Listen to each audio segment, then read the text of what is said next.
I pledge allegiance I pledge allegiance. I pledge allegiance. I pledge allegiance to the nation, to close the digital divide, and to the students for which we stand, one nation, undivided, with equity and education for all. Donate.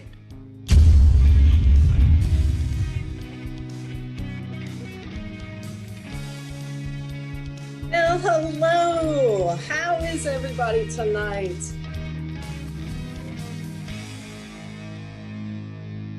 I'm Heather Shertia, the Executive Director of Digital Wish, and welcome to the One Nation Sports Chronicles. I am so excited to be here. We have got sportscaster Tom Crawford in the house. We have got basketball legend Carla McGhee here to do an interview tonight. She's a WNBA player that played for the Orlando Miracle. She has had an Olympic gold medal, 15-year professional career across 7 countries, and she's a Lady Vol Hall of Famer for University of Tennessee. But before we bring up Tom and Carla, let's talk a little bit about why we're here. Digital Wish is on a mission to close the digital divide. We are so excited to be here and have you guys share and make donations tonight to help close the digital divide. 11 million students are without internet connections right now at home, and they can't connect with their education. Every $240 you donate is going to buy one hotspot and put one family back online and back to work and back in school. So donate. Let's solve the digital divide together. But for now, Tom, Carla, come on up. Let's join together as one nation and hear some stories. Well, it's great to be here, Heather. You know, this is a wonderful opportunity for me to be able to chat with Carla McGhee for a lot of reasons. Incredible journey of accomplishments, 2-time national champion, the Tennessee Volunteers, the Lady Volunteers, legendary program from a legendary head coach, Pat Head Summit, and gold medal winning Olympian was Carla, and we're going to talk a lot about all that stuff and other things and opinions of things in sports and trials and tribulations that she went through. Carla did, but I want to first start off. We're in the middle of March Madness, and I know it goes back a few years for Carla, but what does March Madness mean to you when you see the women and the men playing and all those great memories that you must have had as a Lady Volunteer? I mean, it means everything, especially since we didn't have it last year. I have a renewed sense of appreciation of just having the opportunity to see schools and players you might not normally get to see, just seeing all the raw emotions from the players and from the fans that are allowed into the games, and just it kind of just remembering all the great memories of cutting down nets, visiting different arenas and cities, and making the people of Knoxville and our illustrious fans so proud of us. So, I mean, it just brings back so many emotions.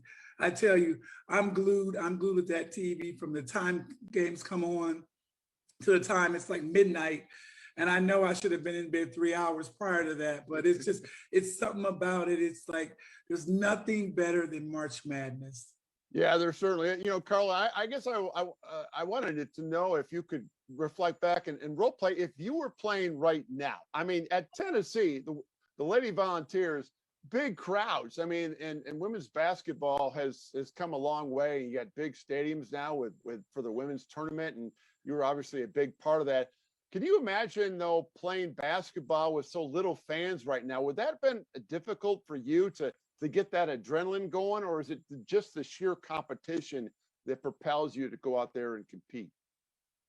I mean, it would have been different because we were very spoiled and very privileged. Because when I played, we were probably top 3 every year I played as fans support. But I mean, there were times we went on the road and we were like in total shock when we were like, this all the fans they have? Where are their fans at? But I mean, Pat, you know, she just instilled in us, like, it doesn't matter if you have 1 or if you have 15,000, you have to go out and execute, and you got to be great teammates. So for us, you kind of like, you get excited about the whole rock band experience, because that's what it kind of is in Knox Vegas, as we call it. Yes. But after the smoke goes away and the lights are back on, you know, you kind of tune out all the fans, and you tune into your teammates and the opponents that you're trying to take down. So, so it's kind of like I'm feeling two different kind of ways about it. Like, I would have not wanted to play without our great support, because that was like our sixth man. Right. But if it meant having an opportunity to play, then I'd play if there was no one in the gym, because no one wants to have that feeling like we had last year, a year ago.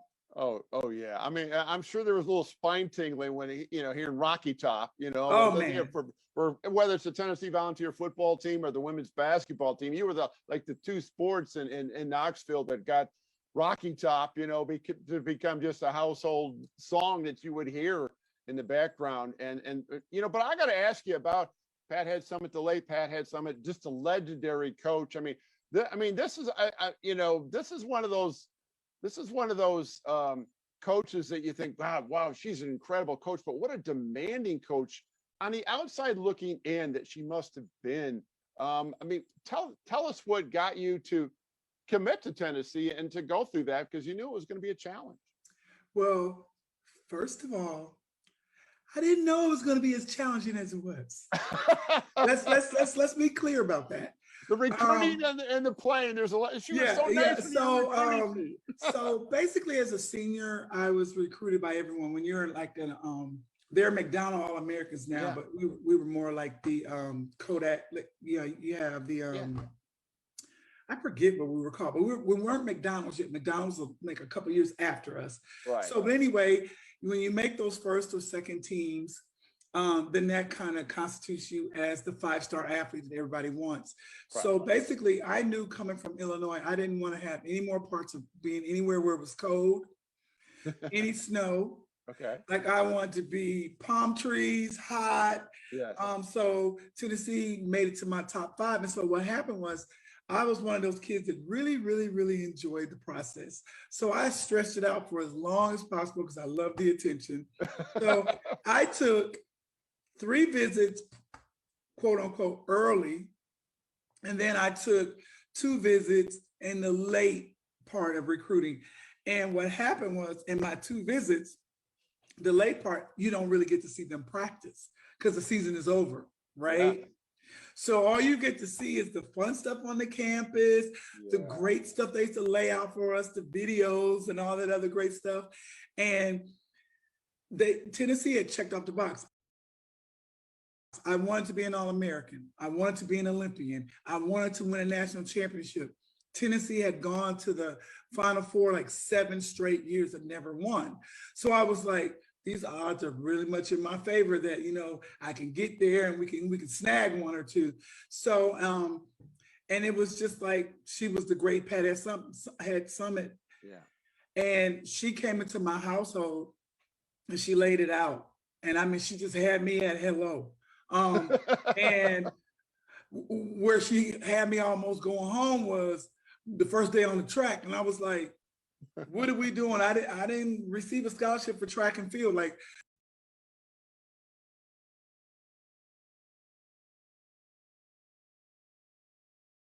hey, this lady crazy. like, and I was like, who needs to be this driven to be a champion?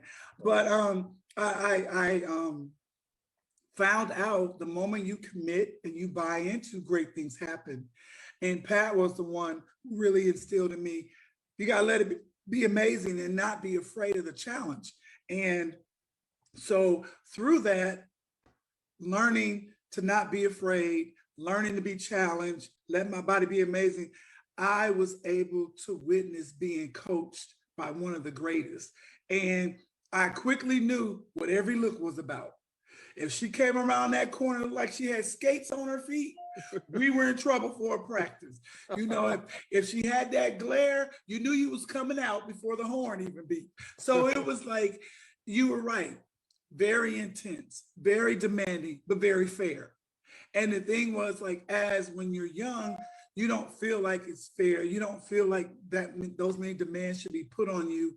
But by the time you're your junior or senior, you start to get it. You start to understand what a privilege and an honor it is to wear Tennessee across your chest and to be in the midst of all of the great supporters and fans. And lastly, just to be a Lady Vol who's been coached by Pat Head Summit. I'm a big fan of adversity and overcoming obstacles in life. And we've heard obviously what Carla has done in that. And Heather, I mean, look, we've got some challenges and adversity that we're dealing with, this gap in disparity and what's available to kids in inner cities. Tell us about how we can combat that. Yeah, thanks, Tom. Kids across the country are dealing with adversity when they don't have an internet connection at home. So we're asking everybody here to make a donation. The donation lines are open. Let's solve the digital divide. We're going to buy hotspots for all those kids, put them in the homes, get them connected, get them back in school and back on their education. Just simply text the word basketball to 707070 to donate. Really simple. Every $240 you donate connects 15 people, brings one more family back online. We can solve it. Back to you, Tom. Back to Carla. How about we hear some more stories from the hardwood? Let's take you through our listeners from beyond that. So you're at you're graduating from Tennessee. Eventually, then you go play professional ball, and you in 3 different countries. And so I would think that just conquering what you conquered gave you the self-confidence to leave, let's just call it the comfort box of the United States of America, and then you're traveling abroad. Take us through that of how much of how important that was, the fact that you have been out of your comfort zone. You have been challenged to go play on the other side of the world, if you will. You're asking, was playing overseas hard? Yeah, I mean, because when I talk to some athletes, I go, I like being here in the States, and now all of a sudden you're going to another country and you don't have your family and you don't have your friends. What was that like, and how much playing at Tennessee did that prepare you for that? Well, playing at Tennessee probably prepared it for, because we did a European tour. So we went to a couple countries, and then when I played USA basketball, I played on different USA basketball teams that we traveled abroad. Now, the thing that was kind of tricky was I thought life was going to be like how we traveled when we traveled USA basketball, where you're staying at, the 5-star, the fancy hotels, people go out their way, like people just kind of cater to you. It's almost like they hold your hand through the process. It wasn't until I found out, no, you get over there, they drop you in your apartment, they say, here's your car. I didn't know how to drive a stick, and that's what the car was. And it was like, well, you got to learn because you got to get to practice. So, I mean, for me, it was exciting because there had been so many other Lady Vols who had gone overseas. So I'd always pick their brains about what to expect. And I mean, you're looking at, a person who's now making good money, who's never made money. So it was like, for me, I'm like, this is my job. So I used to tell people, the first 20 days of the month, or maybe the first 15, if you got paid on the 15th, like the first 14, you would say at 15, you'd be so excited. That excitement lasts for the end of the month. Then you start getting a little homesick again, then you get paid again. And then like for me, like in my contracts I needed a tutor to help me learn the language. Yeah, so learning the language and adapting to the culture, for me, it really helped a lot. But I think with anybody, it takes you a good month or two to get acclimated to, okay, they close down everything from 12 to 3, and that's my time from practice, and I need to go to the market, but I can't do it. Yeah.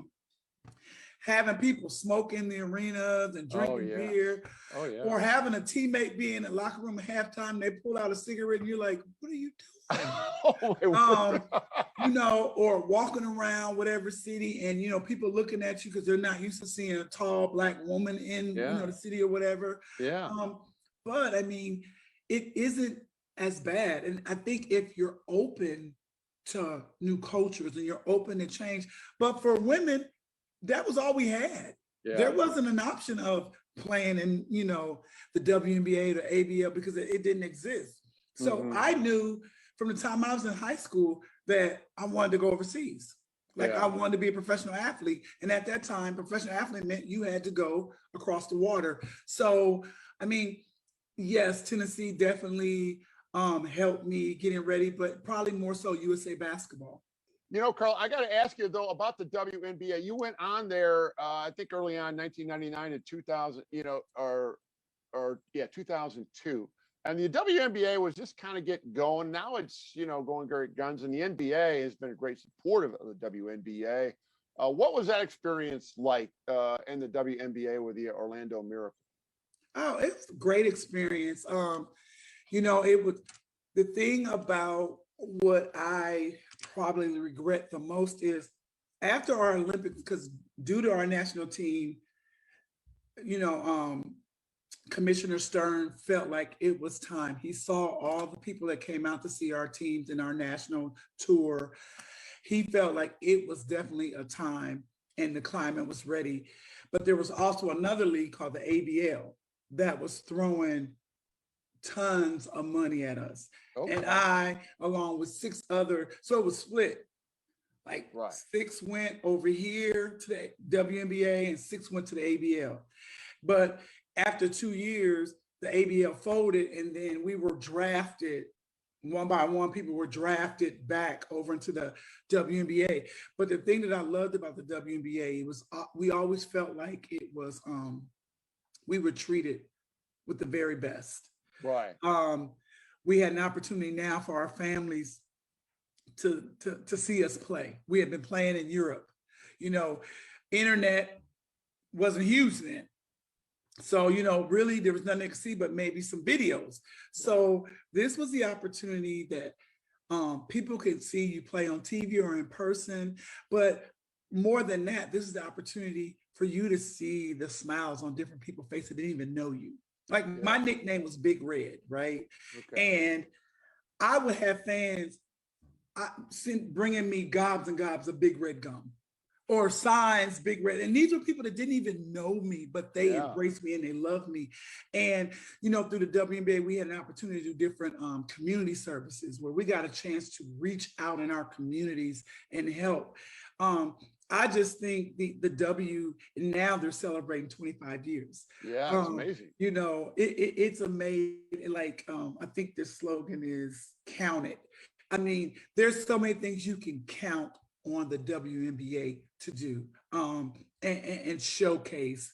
And so I just feel like that was one of the best things that the NBA could have ever stood behind and back. It is one of the best things our communities could have supported. Yet it's a product that, even though we're 25 years old, still very new compared to the NBA, who's been around for, I don't even know how long, I just know it's been forever. So it is a product that is continually growing, that needs to be continually nourished and supported. And the W is a product that's always going to use its platform to make the world a better place. Oh, absolutely. And speaking of heroes, Carla McGhee is definitely a hero, but also you viewers of Digital Wish right now can be true heroes. And Heather, tell us how they can be with this great effort that we're partaking in. Absolutely. Everybody at home, you can be a hometown hero by making a donation. Simply text the word basketball to 707070. We've already raised $200 by 13 people here today. The donation lines are open. Just go ahead and text basketball to 707070. You'll go right to that donation page. Every $240 we raise buys a hotspot and puts one family back to work and back into school. So keep on donating. Some more stories. Tom, Carla. Right. Carla, with you, it's like your career built on stepping stones and challenges, and then that led to the next one. And then after that, you're an Olympian. I mean, what kind of what kind of feel is that? You're a gold medalist for that, and then then the president gives you an award. I mean, take us through that whole process and the sense of accomplishment that must have been for you. Well, I mean, but when you're going through it and you're an elite athlete, it just seems like the normal steps. Yeah. Like if you went to Tennessee, late 80s, early 90s, early 2000s, like that seems like the normal steps. You're going to go there. You're probably going to win national championships. You're going to play USA basketball. A goal is to be an Olympian. Definitely going to be a professional athlete. You're going to get your degree probably with honors. So it wasn't like it was, and I hate to say this because I don't want anybody to think that I'm thinking I'm all that, but it wasn't as special as it is now looking back on it. Right. When I was going through it, it was just like, it's just like somebody who went to med school, like, okay, or say if you have a parent and your parents are in medicine, more times than not, you're probably going to be in medicine. And then once you go to medical school, it is just not to go to medical school. Now you want to have a great career. And Tennessee was almost like basketball school. If you went to this basketball school, you probably were destined to be great in basketball, pretty much. So for me, it was everything kind of like was aligned until that national team. That's when it got a little different because I remember we were on the World University team and we lost. We got a bronze when we were supposed to get it. And the Olympics before us in 92, they lost. They got a bronze. So now United States, America, athletic, we're in a sense of urgency, we're in a panic mode. So they put together this plan to have 11 of the best women in the United States together for a year to train, to build chemistry, to travel the world, and then take back our rightful throne of having a gold medal. So that's where the pressure came in from the NBA, Nike, Converse, Reebok, USA Basketball, and players like ourselves taking hundreds of thousands of dollars of pay cuts. That's where it came in. It's like, this is, you see bust or state. It was like bust or Olympics. And it wasn't just Olympics, it was winning the whole thing. To put even more pressure on it, it was held in the United States, in Atlanta. So it was like, that was the pressure. And, I know you showed the pic of me and President Clinton, and it's like, I share this story and it's like, it's the truth. Dawn Staley, Lisa Leslie, Cheryl Swoops and I, we used to always play tricks on each other, like pranks. Like I'm talking like getting people involved in pranks. And USA Basketball would let us go home once a month. So you can go be with your husband or your significant other, And so I would go be with my boyfriend at the time. He was in the NBA. So I would go be with him. And I'll never forget, this is before cell phones were out. These were house phones. Yeah. So I'll never forget.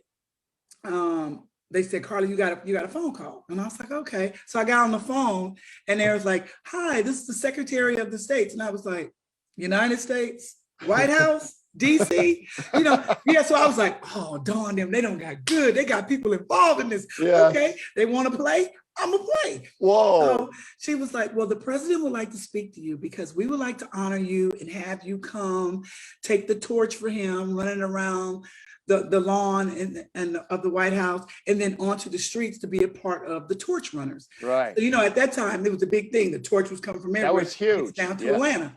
So I was like, torch runner? Oh, they don't got creative. So I said, okay, please put the president on. So president came on the phone. So I said, oh, so they got a guy involved in this.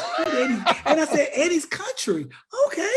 So he said, hi, Carl, this is president. I said, what up, Bill? That's what I said. Oh my How word. You doing, Bill? I said, so they want to play? I'm gonna play with them. So he was like, so Carla, tell me about this story. So we had a chat for about a good 12 minutes, right? Oh my word. When I say I was beyond any proper protocol you're supposed to do, none of them. So I was like, yeah, when you get a chance, come check us out, da, da, da, da. So he was like, well, we wanted to bring you up tomorrow. I'm going to put the secretary, I'm going to put somebody back on the phone to get your information and tell you the undisclosed location where we're going to have a plane for you. I was like, the plane? The one you travel? He's like, we're going to have a plane, but you can't share this information with anybody. So I said, okay. So you know how you writing down something? Yeah. So Lay was giving me the address and I was like air writing. She said, do you have it? I was like, yeah, I got it. So I hung up, went on about my business. The next day, let's say it's like 9 a.m. Okay. I was supposed to be on the plane at like 7:30. I do remember that. So Carol Callan, who was over us, who's now still at USA Basketball, she called and she was like, Carla, where are you? So I was like, you know where I'm at. You just called me at Will's house. I was like, I'm in San Antonio. She was like, you're supposed to be in DC. I was like, what? I was like, Carol, are you serious? That was real? She was like, what are you talking about? So then I told her. So then they hurry up and they got me on another plane and I had to hurry up and didn't get a chance to get my hair done or anything. So I had to hurry up, get to the White House. And then I'm in the Oval Office and I'll never forget, we're in there and President was like, so how you doing? I was like, I am so sorry. I said, please let me explain to you. We do all these pranks on each other. I thought they had, and he laughed and he my God. Went out, he gave me the torch, made the speech, and then he came again. I saw him again. Well, I saw him a couple of times because we used to run with the president. I was one of the ones that didn't want to be in the front because there would be Secret Service everywhere. There'd be someone laying in some leaves, somebody in a boat over in the water, somebody in a tree. And I always said, bullets ain't got no eyes. So I was like, everybody was fighting to run by the president. I was like, I'm gonna hang in the back. Yeah. So but anyway, we've seen a couple times. And then right before our gold medal game, he came in the locker room and he said, I just want to tell you how proud we are of you. We know we're gonna win the game today, but we're just proud. And when he came in the locker room, he said, "What's up, Carla?" I said, "Hi, President." He said, "Oh no, call me Bill." Bill. That was so funny. And to this day, though, that's one of the fondest memories I have of that team. Just it's incredible. Carla, I got to ask you, did you at one time address him Mr. President, or was it just Bill, what's up, man? On the phone call? No, but I mean now. I mean, it's like, well, you know what? Now I still say Mr. President, but you know, he corrects me like, we're on first name basis, remember? Like he has such a great personality. I mean, he does. I tell everybody that's one of my favorite presidents. I had the opportunity to see, go to the White House and see 3 different presidents. I saw Bush, Reagan, Bush, and then Clinton. Wow, that's amazing. That's an amazing behind the scenes story to that picture that just cracks me up. I'm telling you what, Heather, interviewing Carla McGhee has not only been inspiring today, it's been very entertaining, especially the Bill Clinton story. Hey, Bill, what's happening? So that cracked me up, Heather. I assume it did for you as well. Yeah, it did for sure. I've never met the president, but I'd be a little bit scared to call him Bill, that's for sure.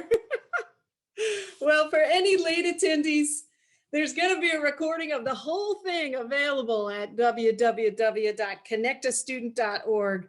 So tune in anytime after today. Check out the recording. You can see Carla from beginning to end, see the entire interview. We have had some great donations today. $450 in donations have come in, raised by 13 people. We are so excited. We are going to put a couple hotspots into homes. We are going to connect those kids back to their education. Thank you to everyone who donated. Now you can continue to donate even after today by texting the word basketball to 707070 or going to connectastudent.org.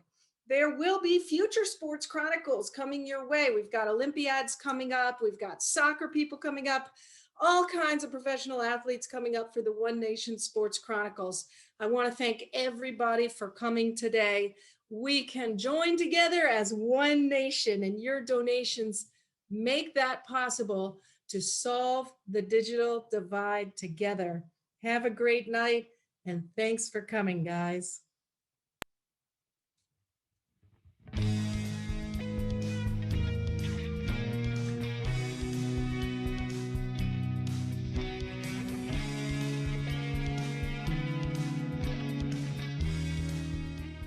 No money for hotspots, no internet, no education. No kid should be out of school. It's about connectivity and even equity. donate. Help us close the digital divide.